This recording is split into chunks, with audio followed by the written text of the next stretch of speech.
नमस्कार मित्रांनो, अक्षय तृतीयेच्या सर्वांना खूप खूप शुभेच्छा. कोण होतीस तू, काय झालीस तू या मालिकेच्या आजच्या भागामध्ये आता मात्र माई सर्वांना जेवायला वाढत असते. कारण आजमध्ये घरामध्ये सत्यनारायणची महापूजा झालेली असते. तेव्हा आता यशला उदयची आठवण येते. यश आता उदयबद्दल माईला विचारतो की अगं कधी तुझ्या मनाला पाझर फुटणार आहेस ग. तेव्हा आता माई म्हणते की यश हे पग जेवताना बोलायचं नसतं. तेव्हा आता काकांचे सुद्धा डोळे भरून येतात. त्यांना सुद्धा उदयची आठवण होते. आणि तेवढ्यात माई जेव्हा जो काही शिरा प्रसादाचा आहे तर तो ताटामध्ये जेव्हा यशला वाढते तेव्हा ते शिऱ्याकडे बघून यशला उदयची खूप आठवण येते की दादाला शिरा खूप आवडत होता. यश लगेच म्हणतो की दादाला प्रसादाचा शिरा खूप आवडायचा. तेव्हा आता माईचे डोळे सुद्धा भरून येतात. तेव्हा आता सर्वजण यशकडे बघत असतात. यमुना लगेच उठते आणि यश जवळ येते तर यश आता माईला म्हणत असतो की शिरा बघून मला आज दादाची आठवण झाली. तेव्हा मात्र माई भयंकर चिडतात. माई म्हणतात की एका परक्या मुलीच्या प्रेमासाठी तो आपल्याबरोबर असणारी जी काही आता रक्ताची नाती आहे तर ती तोडून निघून गेला. मग त्याची तू कशाला आठवण काढतोस असं आता माई यशला म्हणतात. आणि आता रागाने ते यशला म्हणतात की जेवण करून घे. तेव्हा यशच्या डोळ्यामध्ये पाणी येत असतं. त्यानंतर आता इकडे उदय, कावेरी आणि काऊ जे काही होडीतून नारळ सोडवायला चाललेले असतात समुद्रासाठी. तेव्हा मात्र उदयला सुद्धा आता माची आठवण झालेली असते. उदय आता या दोघींना सांगत असतो की मला पहिला घास भरवल्याशिवाय कधीही जेवायला बसत नव्हती. तेव्हा आता कावेरी म्हणते की हो ना, खरंच जिजू, तुमच्या आणि माझ्या खरंच किती आठवणी आहेत. एकदा जाऊन त्यांना भेटा, त्यांच्याशी बोला, त्यांना फोन करा. जास्तीत जास्त काय होईल, त्या रागवतील, चिडतील, परंतु त्या तुम्हाला माफ सुद्धा करतील. तेव्हा आता उदय म्हणतो की नाही, कधीही मला माफ नाही करणार. तर कावेरी विचारते की का करणार नाहीत. तेव्हा मात्र आता लगेच काऊ म्हणते की कावेरी हे बघ, मी तुला या अगोदर सुद्धा कारण सांगितलेलं आहे. कारण मी एका ड्रायव्हरची मुलगी आहे आणि ही गोष्ट त्यांच्या प्रतिष्ठेला नाही शोभणार. तेव्हा मात्र आता लगेच कावेरी उठते. कावेरी म्हणते की अगं पण ड्रायव्हरची मुलगी सुद्धा एक माणूसच असते ना. तेव्हा मात्र आता इकडे यश सुद्धा तेच माईला समजावतो. तेव्हा आता म्हणते की हो हो, ड्रायव्हरची मुलगी जरीही ड्रायव्हरची असली, ती माणूस असली तरी सुद्धा ती आपल्या तोलामोलाची असायला हवी. ज्या मुलीच्या वडिलांच्या हलगर्जीपणामुळे त्यांचीच ती मुलगी आहे आणि त्याच मुलीबरोबर उदयने लग्न करावं. तेव्हा आता यश म्हणतो की पण अगं ते लग्न तर झालं. तेव्हा आता म्हणते की कधीही मला हे लग्न मान्य नाही. ते लग्न कधीही मला मान्य नसणार, आत्ताही नाही आणि यापुढे सुद्धा नसणार. तेव्हा आता काका लगेच मोठ्याने सुलक्षण असं म्हणतात आणि अपघात हा अपघातच असतो ग. तिच्या वडिलांनी काही मुद्दाम ऍक्सिडेंट केला का ग? अगं तो अपघात हा घडला आणि आम्हाला असं वाटतं की आपण त्यांना मोठे मनाने माफ करावं आणि सुनबाईला घरी आणावं अशी माझी इच्छा आहे. तेव्हा आता सुलोचना लगेच रागाने काकांकडे बघत असतात. तेव्हा आता यश म्हणतो की हो तुला जे काही काका सांगतात अगदी तेच तू ऐकायला हवं. तेव्हा आता सुलोचना माई म्हणतात की तुम्हाला सगळ्यांना काय वाटतं की मला त्रास होत नसेल? मी सुद्धा माणूस आहे, मला सुद्धा भावना आहे. मी दगडाची बनलेली नाही, मी सुद्धा त्याची आई आहे आणि त्याला या घरातून कायमचं बेदखल करणं हे माझ्यासाठी सोपं नव्हतं. काळजावर दगड ठेवून माझी नाळ आहे तर ती मी कायमची त्याच्यापासून तोडून टाकली. भावनेच्या आरी जाऊन वाटेल ते मान्य करणारी मी नाही. शिस्त म्हणजे शिस्त, या घरातील शिस्तच असेल. तेव्हा आता माईंनी ठरवलेलं असतं की किती काही झालं तरी उदयला या घरामध्ये परत आणायचं नाही आणि या घरातील शिस्त मोडायची नाही. तेव्हा आता माईचा हा निर्णय ऐकून यमुलाला तर खूप आनंद होत असतो. माई म्हणतात की या घरातील शिस्त जो कोणी मोडेल तर त्याला या घरात कायमची माफी नाही. माईंना खूप त्रास होत असतो पण तरी सुद्धा ते आपलं दुःख बाजूला ठेवतात आणि सदा सर्वदा हा श्लोक म्हणायला सुरुवात करते. तेव्हा मात्र आता यश हा जोरात असं ओरडतो. तेव्हा मात्र आता जगदी सुलोचना जोरात ओरडतात की उठू नकोस, जेवताना उठायचं नसतं, जेवण करून घे असं जेव्हा म्हणतात तर यशचे डोळे अगदी लाल होतात. त्याला आपल्या उदयची खूप आठवण येत असते. तेव्हा लगेच आता पौर्णिमा म्हणते की हो, मला तर असं वाटतं की उदयच काय परंतु त्याच्या लेकराची सुद्धा सावली आपल्या कुटुंबावर नकोय. तेव्हा आता असे म्हटल्यानंतर यशला पौर्णिमेचा खूप राग येतो. तो रागाने जेव्हा पौर्णिमा काकीकडे बघत असतो तेव्हा पौर्णिमा काकी म्हणते की अरे, वहिनींचं म्हणणं अगदी बरोबर आहे. तेव्हा आता सुलोचना माई जेव्हा बाके ओळून बघतात तेव्हा लगेच विद्या आणि या बाकीच्या जे काही आहे त्या सर्वजणी घाबरतात आणि आपापलं काम करायला घेतात. त्यानंतर आता इकडे जे काही बोटीतून जात असताना कावेरी म्हणत असते की भाऊजी, एकदा तुम्ही फोन करा. एकदा त्यांच्या नातवाचा चेहरा त्यांना दाखवा, म्हणजे सर्व काही ठीक होईल, त्यांचा राग आपोआप शांत होईल. तेव्हा उदय उठतो आणि काऊजवळ बसायला येतो. तेव्हा त्याला जे काही मागच्या वेळेस घडलेले क्षण आहे तर ते क्षण आठवतात. जेव्हा एक प्रसंग असा घडला होता तो त्याच्या डोळ्यासमोर येतो. जेव्हा आता ती काऊवर त्याचं प्रेम असतं आणि माईने त्याला सांगितलेलं असतं की तू स्पष्टपणे तिला नकार देऊन ये.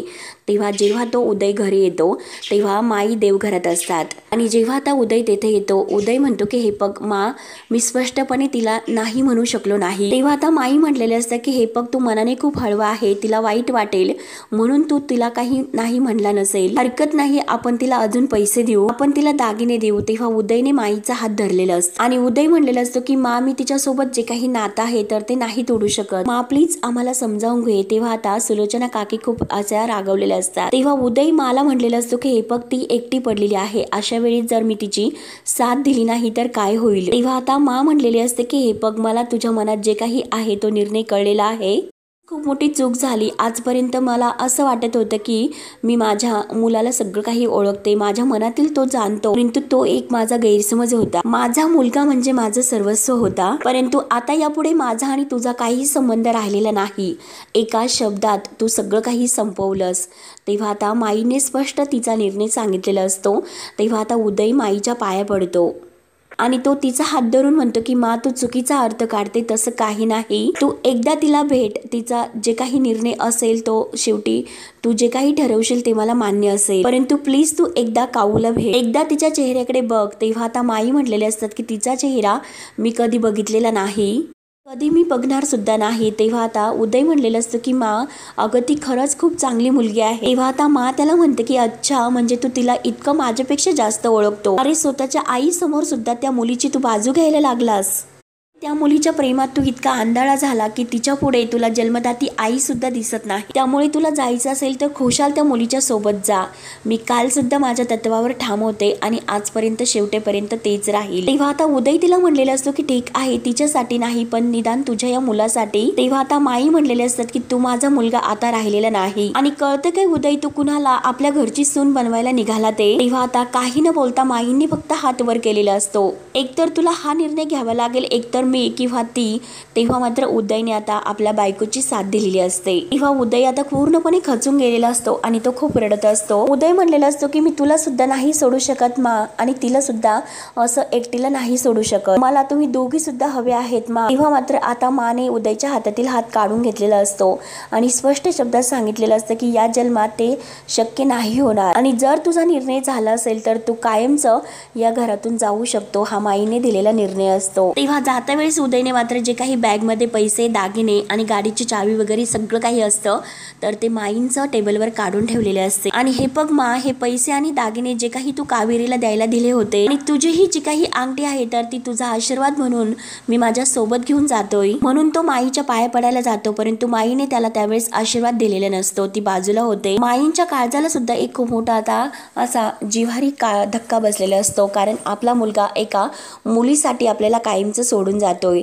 परंतु उदय समोर आता पर्याय नसतो, एकतर कावेरी किंवा एकतर मा, असा माईंनी जो काही त्याला निर्णय दिलेला असतो तो त्याला मान्य करावा लागतो. हे सगळं काही आठवून आता माई म्हणतात की मी त्याला कधीही माफ नाही करणार आणि कधी तर ते आपल्या समोर आले तर त्यांचं तोंड सुद्धा मी नाही बघणार, असं आता माई स्पष्ट शब्दात जेव्हा यशला सांगतात तर यशला खूप मोठा धक्का बसतो. आता सगळे घरातील लोक हे माईंना समजावण्याचा प्रयत्न करतात की उदय दादाचा एकदा स्वीकार कर, परंतु माईचा जो काही फायनल निर्णय असतो शेवटी तो फायनल निर्णय असतो आणि तो निर्णय सगळ्यांना मान्य करावाच लागतो. यशला मात्र आपल्या उदय दादाची खूप आठवण येत असते. तेव्हा आता हे ऐकून मात्र पौर्णिमा आणि यमुना या दोघींना खूप आनंद होत असतो. त्या दोघी एकमेकांकडे बघून हसतात, परंतु यश मात्र आपल्या उदयसाठी खूप रडत असतो. माईंचं सुद्धा आता एक आईचं काळीज असतं, आईच्या काळजाला सुद्धा एक खूप मोठी आता ठेस पोहोचलेली असते. ती सुद्धा आता रूम मध्ये येते आणि ढसाढसा आता ह्या सुलोचना माई रडत असतात. तिला सुद्धा आता उदयची खूप आठवण येते. माईच्या हाताने घास खाल्ल्याशिवाय उदयचं पोट भरत नसतं, हे सगळे क्षण तिला आठवतात. आपल्या हाताने त्या उदयच्या डोक्याची मालिश करून देत असतात. असतात. म्हणून माई खूप रडत असतात आणि म्हणतात की अरे उदय तू असं का केलंस रे, अरे उदय तू असं का केलं, म्हणून माई आता ढसाढसा रडत असतात. त्यानंतर आता इकडून होडीतून जात असताना उदयला सुद्धा आपल्या माची खूप आठवण येते. तो खूप असा आता बेचैन झालेला असतो. तर काऊ आणि कावेरी त्याच्याकडे पाहत असते. तेव्हा मात्र आता जेव्हा उदय घर सोडून आलेला असतो आणि आता काऊ ही आता गाडीमध्ये बसलेली असते, खूप पाऊस सुरू असतो. तेव्हा आता काऊ गाडीच्या खाली उतरते आणि विचारते की सांगा ना उदय, अहो मा काय म्हणाल्या. तेव्हा आता उदय म्हणलेला असतो की मी सगळं काही काऊ सोडून आलो, फक्त माचा आशीर्वाद आणि येताना तिच्या सोबत तिची ही अंगठी घेऊन आलो. तेव्हा काऊ म्हणलेली असते की प्लीज तुम्ही असं करू नका, माझ्यासाठी तुमचं कुटुंब आणि नाती तोडू नका, हवं तर मी. तेव्हा लगेच आता उदय म्हणतो की नाही काऊ, मी तुला वचन दिलेलं आहे, शेवटच्या श्वासापर्यंत मी तुझी साथ नाही सोडणार. आणि तेव्हा मात्र माईची ती अंगठी आहे तर तो काऊच्या हातात घालतो. तिच्या बोटामध्ये ती अंगठी घातल्यानंतर तिचा हात धरून तिला चल असे म्हणतो. आता उदय आणि काऊ तेथून निघून जातात. ती गाडी सुद्धा आता ते जाताना बरोबर नेत नाही आणि हे सगळं काही आता काऊ आणि उदय या दोघांना आठवत असतं. तेव्हा आता लगेच उदय आणि काऊ एकमेकांकडे बघत असतात. तर कावेरी हे सर्व पाहते आणि उदयला म्हणते की भाऊजी हे बघा, वेळ आल्यानंतर सगळं काही व्यवस्थित होईल, वेळच या सगळ्यावरचं एक छान औषध असतं. एक दिवस असा येईल की जेथे माझ्या जे काही मनातील कडवटपणा आहे तर तो दूर होईल आणि सगळे काही गैरसमज दूर होतील. तुमच्याकडे तरी मा आहे, आई आहे, तुमचं भाग्य आहे, परंतु मी मात्र आईच्या प्रेमासाठी कायम आसुसलेले असते. माझ्याकडे आईचं प्रेम नाही, परंतु माझं मन मला सांगतं की तुमच्या मा नक्की तुम्हाला माफ करतील. त्यानंतर आता इकडे यश सुद्धा आता मोबाईल मध्ये आपल्या उदय दादाचा आणि वहिनीचा आणि तो काही छोटासा चिंटू यांचा फोटो बघून अगदी त्याचे डोळे भरून येतात. त्यांना खूप त्याची आठवण येत असते. तेव्हा आता तो देवाला म्हणतो की देवा प्लीज, अरे असं काहीतरी कर की मा दादा आणि वहिनी यांना स्वीकारेल आणि आमची फॅमिली पुन्हा एकत्र येईल म्हणून. मग देवा मी असं काय करू की माझी इच्छा पूर्ण होईल म्हणून. त्यानंतर आता इकडे कावेरी काऊ आणि उदय जिजू यांचे फोटो काढून घेते आणि त्या दोघांना म्हणते देवाला मात्र ऐकावं लागेलच, माझ्या 11 नारळाचं तोरण आहे भाऊजी, ते असं वाया नाही जाऊन देणार. तेव्हा आता काऊ आणि उदयला खूप हसू येतं. कावेरी म्हणते की माझ्या काऊसाठी मी नवसच असं बोललेले आहे, चला आता नारळ वाहूयात. तर काऊ म्हणते की हो हो. तेव्हा आता काऊ मनोभावाने देवाची समुद्राची पूजा करते आणि ते नारळ पाण्यात सोडायला ती खाली वागते आणि तेव्हा तिच्या हातातील जी काही बोटातील अंगठी आहे, माईंचा तो शेवटचा आशीर्वाद, ती अंगठी मात्र आता उदयने तिच्या बोटात घातलेली असते आणि ती अंगठी त्या नारळाबरोबर आता समुद्रात पडते. तेव्हा आता काऊला खूप टेन्शन येते. काऊ जोरात ओरडते की अरे देवा, माईंचा आशीर्वाद गेला. आणि आता काऊ रडायला सुरुवात करते की ती अंगठी पाण्यात पडली. तेव्हा उदय म्हणतो की काय काऊ, अगं ती माझी अंगठी होती. तेव्हा आता काऊ रडतच म्हणते की चुकून पडली. तेवढ्यात कावेरी आता कशाचाही विचार न करता आपली ओढणी कमरेला बांधते आणि लगेच समुद्रात उडी घेते. तेव्हा आता काऊ जोरात कावेरी असे ओरडते, परंतु कावेरी आता पाण्यामध्ये अगदी खोलपर्यंत गेलेली असते. जसजशी अंगठी खाली जाईल तसतशी ती अंगठीच्या दिशेने जात असते. तेव्हा आता काऊला खूप भीती वाटायला सुरुवात होते. तिला टेन्शन येते, तिला कावेरीची काळजी लागते. तेव्हा आता ती रडतच कावेरी कावेरी ओरडत असते आणि उदयला सुद्धा आता कावेरीची काळजी लागते. कावेरी बरोबर आता त्या अंगठीजवळ येते तोपर्यंत उदय आणि काऊ हे जोरजोराने कावेरी कावेरी असं ओरडत असतात. तेव्हा आता कावेरी पुढे पुढे जात असते, परंतु एक वेल आडवी येते आणि ती कावेरीच्या पायात गुंतते. परंतु कावेरी आता पुढे तिला जायला काही मार्ग सापडत नसतो, कारण ती जी काही वेल आहे तर ती पायामध्ये गुंडाळल्यामुळे तिला काही पाण्यात पाय हलवता येत नसतात. तेव्हा कावेरी आता खूप प्रयत्न करून शेवटी एका पायाने ती जी काही वेल एका पायात गुंतलेली आहे तर ती बाजूला करते आणि ती अंगठी जसजशी खाली जात असते तसतशी त्या अंगठीकडे ती आता पुढे जात असते आणि आता अंगठी धरण्याचा खूप प्रयत्न करते, परंतु अंगठी काही अजूनपर्यंत तिच्या हातात आलेली नसते. तोपर्यंत आता उदय आणि काऊ खूपच ओरडत असतात. त्यांना कावेरीची काळजी लागते की कावेरी कशाला खाली उतरली असेल. तेव्हा कावेरी आपला हात असा वर धरते आणि बरोबर तिची अंगठी आहे तर ती तिच्या बोटात येते आणि आता एकदा बोटात घातलेली अंगठी बघून कावेरी खूपच खुश होते. शेवटी कावेरीने आता जो काही आता उदय आणि काऊसाठी माचा आशीर्वाद असतो तो काही असा वाया जाऊन दिलेला नसतो. ती जी काही शेवटची आठवण असते तर ती सुद्धा समुद्रातून अगदी खोलपर्यंत जाऊन तिने ती अंगठी काढलेली असते. कावेरीला खूप आनंद झालेला असतो की तिने ती अंगठी मिळवलेली आहे म्हणून. तेव्हा ती तसाच वर हात धरून आता पाण्यातून वर येत असते आणि आता जेव्हा ती पाण्यातून वर येते तर हात वर धरते आणि आता हात वर धरल्यानंतर उदयचं लक्ष जातं. उदय लगेच आता त्या होडीवाल्या दादांना पुढे घ्यायला सांगतो आणि ते पण कावेरी कावेरी आता तो कावेरीच्या नावाने ओरडत असतो. तेव्हा आता काऊला आणि उदयला आनंद होतो, कारण सुखरूप कावेरी बाहेर आलेली असते. तेव्हा आता कावेरी खुश होऊन आता ओरडत असते की अंगठी मिळाली, त्यामुळे आता तुम्हाला माचा आशीर्वाद सुद्धा मिळणार. ते ऐकून आता कावेरी आणि उदय यांना खूप आनंद होतो. तेव्हा उदय आता होडी तिकडे घ्यायला सांगतो. तेव्हा कावेरी आता त्या बोटीजवळ येते आणि आता सगळ्यांना आनंद होतो. तेव्हा आता कावेरी जवळ बोट येते आणि उदय आणि काऊ तिला हात देऊन वर घेतात. तेव्हा आता काऊ आता कावेरीला घट्ट अशी मिठी मारते आणि खूप रडत असते. तेव्हा आता उदय हा कावेरीला म्हणतो की काय वेडेपणा आहे कावेरी हा. तेव्हा आता काऊ रडतच म्हणते की वेडी आहेस का कावेरी तू, अगं का उडी मारलीस तू, तुला काही झालं असतं तर. तेव्हा कावेरी म्हणते की अगं जेव्हा मी लहान होते तेव्हा तू मला वाचताना विचार केला होतात का स्वतःचा, तू तेव्हा आगीत उडी घेतलीच होतीस ना, तेव्हा तू स्वतःचा विचार केला नाही, मग मी आज माझा विचार का करू. आणि हे बघ ही अंगठी म्हणजे तुला माझा आशीर्वाद आहे ना तुझ्यासाठी, मग मी मारली पाण्यामध्ये उडी, काय झालं बरं. तेव्हा आता उदय म्हणतो की वा वा वा खरंच छान केलंस तू ना, एक नंबरची काय म्हणतात ना ते कोण कन्या एक्सप्रेस आहे, अगदी बिनधास्त. तेव्हा आता कावेरी म्हणते की माझं कौतुक बाद झालं, मी आता अंगठी काढून देते. तेव्हा कावेरी आता ती अंगठी काढायला जाते, परंतु तिच्या बोटामध्ये ती घट्ट बसलेली असते.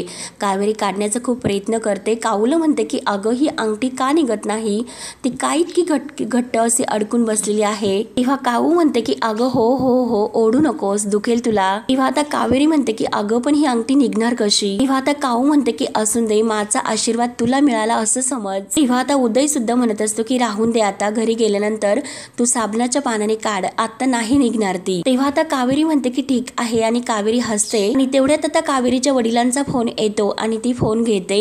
तेव्हा आता लगेच कावेरी म्हणते की हापूस हापूस बोल रे, काय रे असं विचारते. तेव्हा मात्र आता जे काही कावेरीचे बाबा आहे तर ते म्हणतात की चिकू रडतोय. कावेरी म्हणते की हो हो आम्ही 5 मिनिटात येतो. त्यानंतर आता इकडे सर्वजण स्वयंपाक करत असतात. विद्या आणि यमुनांतर पौर्णिमा तेथे उभं असतात. पौर्णिमा म्हणते की कधीपासून मला भूक लागली आणि केव्हा जेवायला बसेल असे झाले. आणि तेवढ्यात मात्र आता यमुना येते आणि यमुना पौर्णिमा जवळील भांडं उचलून तिला अगदी तिची गंमत करते. त्यानंतर आता इकडे यश हा फोन लावत असतो, परंतु त्याचा फोन तो उचलत नसतो, म्हणून यश टेन्शनमध्ये येतो. तर माई त्याला आवाज देतात की हे बघ यश, अगोदर आता नाश्ता करून घे, फोन नंतर कर. तेव्हा आता यश म्हणतो की हो मा. तर मा म्हणते की हो चल लवकर. म्हणून यश आपला फोन बाजूला ठेवतो आणि नाश्ता करायला बसतो. आता विद्या सर्वांना मस्त गरमागरम वडे आणि त्याबरोबर चटणी वाढत असते. तेव्हा आता यमुना पौर्णिमा काकू जवळ येते आणि म्हणते की भूक लागली की काय तुला. तेव्हा आता पौर्णिमा काकू आता इकडे माईकडे बघून मात्र घाबरते आणि नाही असं म्हणते. आणि यमुनाला म्हणते की तू काही कसं बोलतेस ग, अगं शांत राहा, मा समोर तरी काही असं बोलत जाऊ नकोस. तेव्हा मात्र आता सत्यजित आहे तर तो विद्याचं कौतुक करतो आणि छान झाले वडे असे म्हणतो.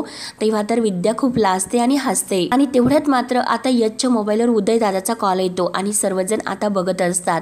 मा सुद्धा बघते तर माला उदयचा कॉल बघून धक्का बसतो. सर्वजण आता यशकडे आणि यशकडे मोबाईलकडे बघत असतात. माई तर रागानेच बघत असतात. तर मित्रांनो हा भाग येथे संपतो. पुढील भागामध्ये यश हा माला म्हणत असतो की कोकणामध्ये 3 दिवस रामेश्वराची जत्रा सुरू झालेली आहे, आपण तिकडे सगळेजण जाऊयात, आपलं सगळ्यांचं दर्शन होईल. आणि तेवढ्यात यमुना लगेच यशला म्हणते की तू आणि देवदर्शन बरं आहेस ना, तू बरा आहेस ना असं विचारते. तर यश रागाने यमुनाकडे बघत असतो. त्यानंतर आता इकडे जे काही यात्रेच्या वेळेस ज्या शेठने जो गावातील सावकार असतो तर त्याने कावेरीला जे काही चॅलेंज केलेलं आहे की या गावातील महाआरतीला गावातील बाहेर गेलेल्या सगळ्या लोकांना येथे बोलावून घ्यायचं. तेव्हा आता कावेरी तेथे येते आणि कावेरी म्हणते की हे बघा मी तुम्हाला शब्द दिला होता की तो शब्द मी पूर्ण केला आणि करणार सुद्धा.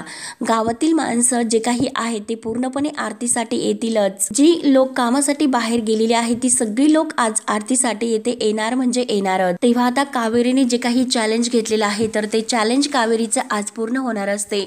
तेव्हा मित्रांनो पुढे काय काय होतं हे बघण्यासाठी आपल्या चॅनलला नक्की सबस्क्राईब करत राहा. धन्यवाद.